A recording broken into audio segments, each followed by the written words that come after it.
దశరథుడు అశ్వమేధ పుత్రకామేష్టి యాగాలను శోభాయమానంగా పూర్తి చేశాడు. దేవతలందరూ హవిస్సులు స్వీకరించి సంతోషంతో తమ స్థానాలకు వెళ్ళారు. దశరథుడు తన రాణులతో కలిసి యాగశాల నుంచి అయోధ్య నగరానికి చేరుకున్నాడు. యాగానికి వచ్చిన రాజులను, అతిథులను దశరథుడు తగిన రీతిలో సన్మానించాడు. వారందరూ సంతృప్తికరంగా తమ తమ నగరాలకు ప్రయాణమై వెళ్ళిపోయారు. యాగ నిర్వహణ చేసిన ఋష్యశృంగుడిని దశరథుడు సాదరంగా పూజించాడు. ఆ మహర్షి తన భార్య అయిన శాంతతోనూ అంగరాజైన రోమపాదుడితోనూ కలిసి తిరుగు ప్రయాణమయ్యాడు.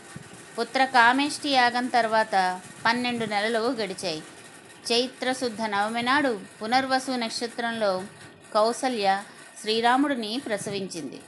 మహావిష్ణువు అంశతో లోకోద్ధారకుడైన శ్రీరాముడు అవతరించే సమయానికి సూర్యుడు, అంగారకుడు, గురుడు, శుక్రుడు, శని అనే 5 గ్రహాలు ఉచ్ఛస్థితిలో ఉన్నాయి. ఆ మరునాడు అంటే చైత్రశుద్ధ దశమి నాడు పుష్యమి నక్షత్రంలో భరతుడికి కైకేయి జన్మనిచ్చింది. అదే రోజు అంటే చైత్రశుద్ధ దశమి నాడు ఆశ్లేష నక్షత్రంలో సుమిత్రకు లక్ష్మణ శత్రుఘ్నులు పుట్టారు. దశరథుడికి 4 పుత్రులు పుట్టిన వేళ గంధర్వులు మధురంగా గానం చేశారు. అప్సరసలు నాట్యం చేశారు. దేవదుందుబులు మ్రోగాయి.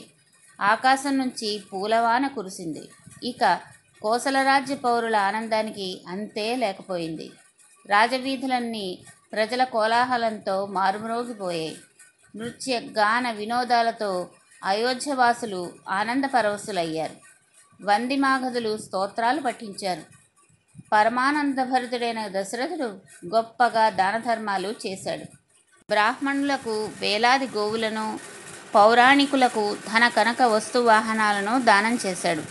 పుత్రులు పుట్టిన 11 రోజులకు కులగురువైన వశిష్ఠుడు పిల్లలకు జాతకర్మ, నామకరణ ఉత్సవాలు ఘనంగా జరిపించాడు. తన గుణాలతో అందరినీ ఆనందింపచేసేవాడు కాబట్టి పెద్ద కుమారుడికి రాముడు అని పేరు పెట్టాడు. రాజ్యభారాన్ని భరించగలవాడు కాబట్టి కైకేయి కుమారుడికి భరతుడని నామకరణం చేశాడు. సర్వ సంపదలతో శోభిల్లేవాడనే ఉద్దేశంతో లక్ష్మణుడని, శత్రువులను తుదముట్టిస్తాడు కనుక శత్రుఘ్నుడని సుమిత్రపుత్రులకు పేర్లు పెట్టాడు. రాముడు, లక్ష్మణుడు ఎప్పుడూ కలిసి ఉండేవారు. అలాగే భరతుడు, శత్రుఘ్నుడు జంటగా ఉండేవారు. లక్ష్మణుడు లేకపోతే రాముడు నిద్ర కూడా పోయేవాడు కాడు. కంటి ముందు మధుర పదార్థాలు ఉన్నా లక్ష్మణుడు లేనిదే తినేవాడు కాడు. 4 పిల్లలు పెరిగి పెద్దవారవసాగారు. పుత్రులను చూసుకుంటూ దశరథుడు పరమానందాన్ని పొందుతూ ఉండేవాడు. రామ, లక్ష్మణ, భరత, శత్రుఘ్నులు క్రమంగా వేదశాస్త్రాలు అభ్యసించారు.